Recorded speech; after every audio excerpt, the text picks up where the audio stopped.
Hello and welcome to Communicore Weekly, the greatest online show. I'm George. And I'm Jeff. And guess what? What? I'm gonna be at Disneyland next week. Aren't you No. excited? Yeah, I thought that restraining order. No. It doesn't apply anymore. Oh, that's good. The statute of limitations ran out, so I'm good to go, guys. Invitations. Yes, That's true. exactly. So if you guys are in Disneyland, I'm gonna be there the January 27th through February 3rd. So you should probably follow me on Twitter or go to our Facebook page and let me know Is there because opportunity to meet Rolly Crump? there is, well, there used to be three opportunities. Now there's two. Maybe there'll be a third again. I don't know. But we have at least two book signings, one of which, I'm sorry if you didn't buy tickets already. It already sold out for the Mice Age event, so I apologize. However, Friday, February 1st, you can meet him at the Barnes & Noble in Orange, California, between the hours of 6 p.m. and 8 p.m. And I'll be there too, but you don't care about me. If you're going to meet Rolly. Let's be honest, right? I'm What? going to meet Rolly. Of course. So, Yes. but yeah, if you are there, come out and say hi. It's time for Disney History.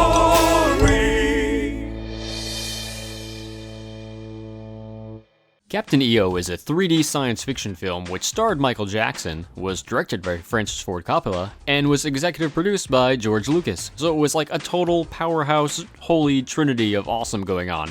And it was shown at the Disney parks from 1986 through the 1990s or so. The attraction returned to Disney parks in 2010 as a tribute after Michael Jackson's death. Now, the film tells the story of Captain EO, played by Michael Jackson, and his ragtag crew of his spaceship that's on a mission to deliver a gift to the Supreme Leader, who lives on this world of twisted metal and garbage, and I don't know what it is. It's really weird. I wouldn't live there. Captain EO's alien crew consists of his small flying sidekick Fuzzball, which I used to have a stuffed animal of, the double-headed navigator and pilot ID and Odie, the robotic security officer Major Domo, the smaller robot Minor Domo, see the name change there, huh? See what they did? And my personal favorite, the clumsy elephant-like Hooter, who always manages to upset the crew's mission, and then Michael Jackson yells, "Hooter!" And I love it. Always the best part of the show. Yes, and he says it like 14 times in the movie. It never gets old.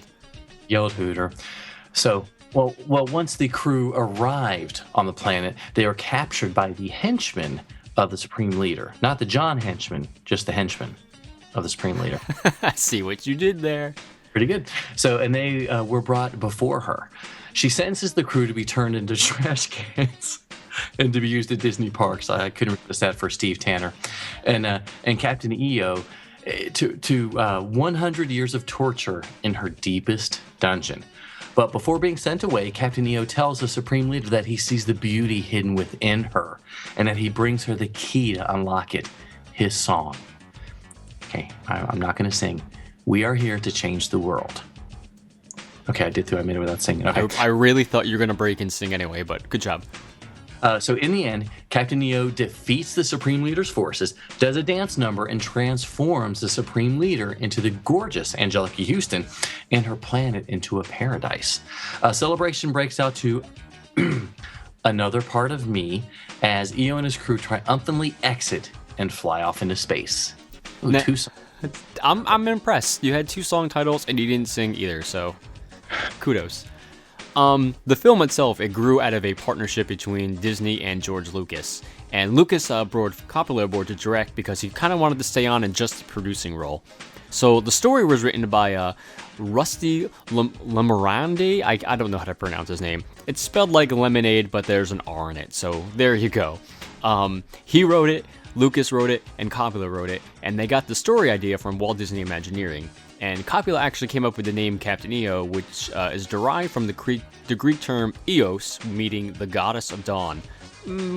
Doesn't really fit, but it's okay. The creepy term. Yes, we'll go with that. Which could be. So, all right, well, Captain EO is really thought of as one of the world's first 4D films. You know, 4D being the name given to a 3D film, which also has all those great in-theater effects like the lasers, the smoke, things that were synced to the film's narrative. sort of like the bugs that leave under your feet, and it's tough to be a bug. We won't talk about that. So the innovation was suggested by producer-writer Lee Morand? I want to say Lee Morandi, maybe. I don't know. We still can't say your name right, dude. I'm sorry. To let us know in the comments or leave us a message. So sometimes Lee Morand is referred to as the father of 4D.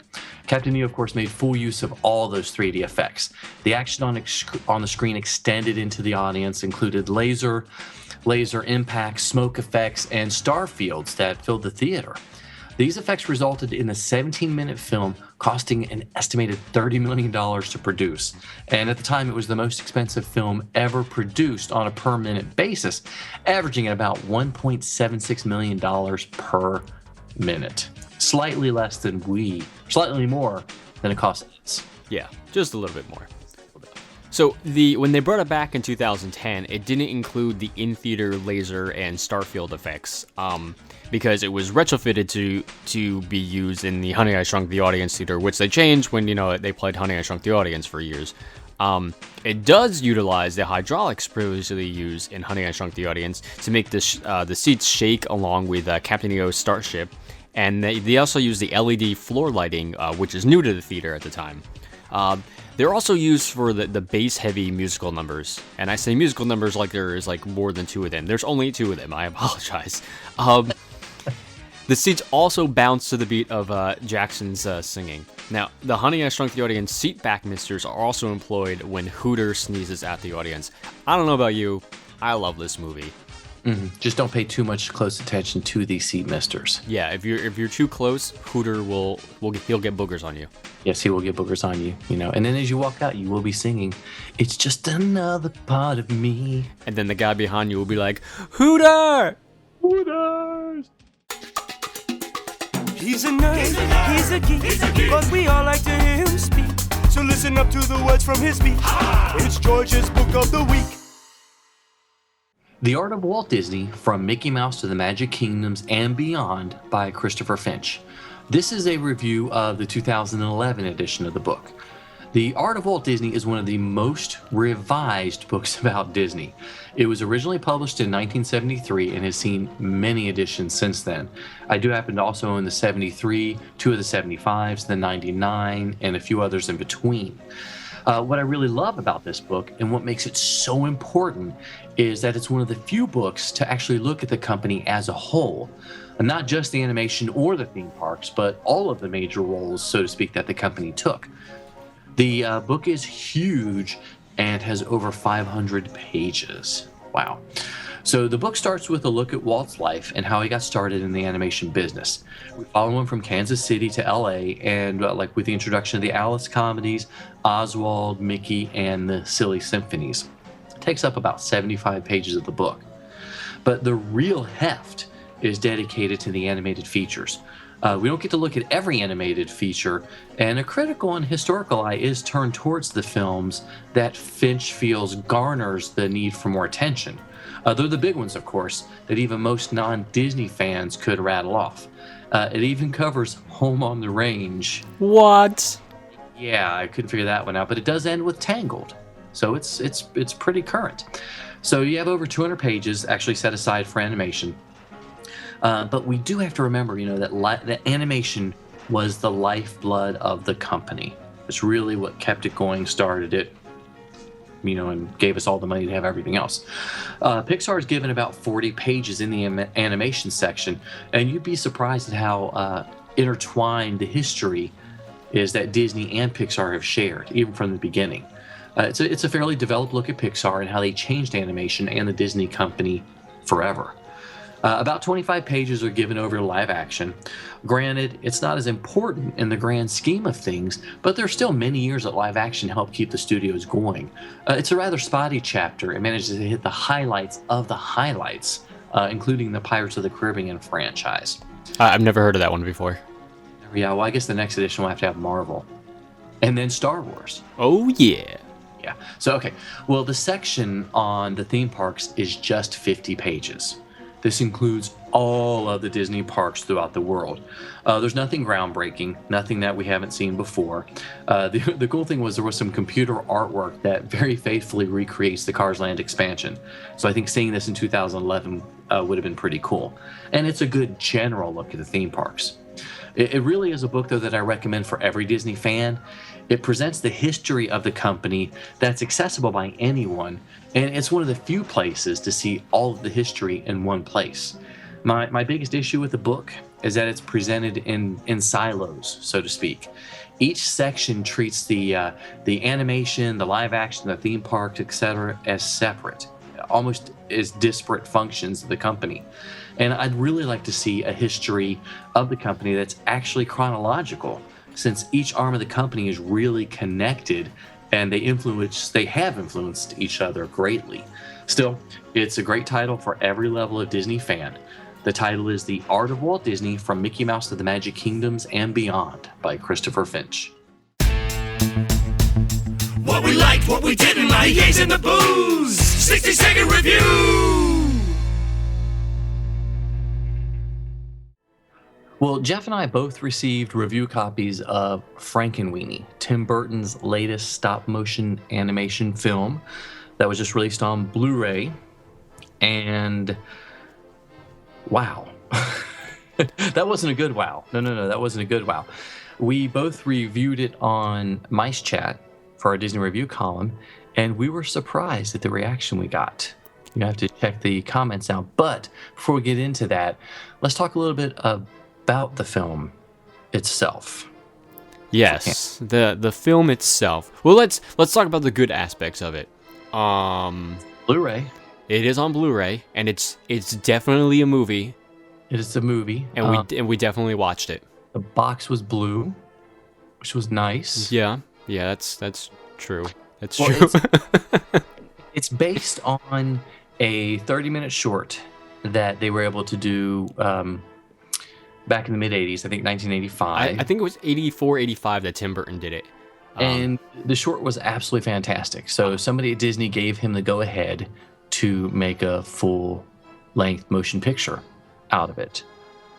And something went wrong. I'm not sure what happened in the transition and over the almost 30 years between then, but it just didn't work for me, guys. I'm sorry. It just didn't. Both love Tim Burton. Yeah, I'm a big Tim Burton fan. He's done before, Love Nightmare Before Christmas, Beetlejuice. Pee-wee's Big Adventure is one of my favorite movies of all time. He's done some fantastic films, but this one it's almost like he took an idea and he's like, "Oh, we got to stretch this out for another hour. How are we going to do this?" I mean, there were let's some of the good stuff. There were some fantastic tributes to the 1950s, horror films. Absolutely, and I think he did a pretty good job at those homages to the 50s monster movies too. But it was just a weird. The characters were odd to me, and the sort of the same characters you've seen in every Tim Burton film. And we made a comment on the written review, or you made a comment that the characters were ugly looking, and somebody wrote in a comment saying, "Well, it's a Tim Burton movie; they're all ugly looking." Yeah, but these guys were really ugly looking. The characters in Nightmare Before Christmas were cute. Some of them were disgusting and gross, but a lot of them were cute. Zero was adorable. Yeah, and not just, it wasn't the looks that bothered us. We should clarify that. I feel like there was no character development or redeeming qualities about any of the characters. Well, I like any of them. Other. Yeah. I mean, the character. The voiceover work from the characters I thought was pretty superb for the adults, I should say, not the kids. I don't think the kids did a good job. But like Martin Short, awesome. He was great. Martin Landau, awesome. Yep. It just sort of there was the character that was obviously the love interest, but they didn't know it was love interest because it was too young. Yeah. Saw it there, and it just didn't get developed. And it would have been a really great addition to the film. So I don't know. It's you mentioned in the review too that the last half hour it's sort of like this, we don't know what to do, so let's have a gigantic monster battle scene. Yeah, and it just felt really out of place thematically with the rest of the film, and I didn't get it, and I didn't understand it, and it really led to Martina and I looking at each other halfway through going, well, we're not really enjoying this. And she's like, do you want to turn it off? I'm like, I would like to, but I kind of need to watch it so I can accurately review it. So we had to go through it. But once it got to that part, we were both like, I don't get it. I don't understand what's going on right now. We watched it, and my youngest son had a friend sleeping over that weekend, and he sort of enjoyed it. But the rest of us were kind of going, what is this? I don't know what's going on, and I've got to finish it because we've got to do a review. Yeah. So, I mean, if you don't already own Nightmare Before Christmas on Blu-ray or DVD that has the original short on it, maybe this Blu-ray is worth buying for that. But other than that, I can't recommend it. I'm sorry, guys. I can't recommend it. Neither one. I can't recommend it either. Yikes! Get one of his others. Yeah, go watch Pee-wee's Big Adventure again instead, because that one's better. Because you're Mr. Herman. Sometimes you might see it, sometimes you don't. Hey, look, what's that? It's a five-legged goat. Sunny Sleds at Blizzard Beach is a great little place to grab a sled for the snow while you're inside the park. But wait! If you've been to Blizzard Beach before, you know everything is melting. So, unfortunately, Sunny is going out of business. Luckily for you, he's got some great stuff in stock to sell to you. One of the sleds for sale is an original Space Rocket XS-17 orbit control sled, which was very, very popular back in the 1950s. And this one is in pretty much in mint condition.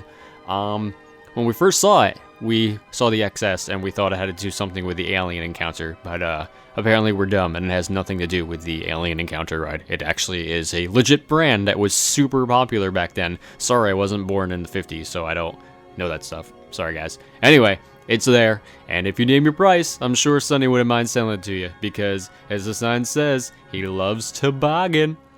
Huh? Toboggan? You see? Oh, I had to hear you say it really slow. You don't get it, do you? Well, thanks so much for watching, listening, and absorbing. With your mind. With your mind, yes. But feel free to leave us a comment and rate us on iTunes. We love getting comments and ratings on iTunes, so do that, please. And you can always email us at communicoreweekly@gmail.com, whether it's a bathroom photo, a five-legged goat, or how devastatingly handsome we both are. Spoiler, it's a lot.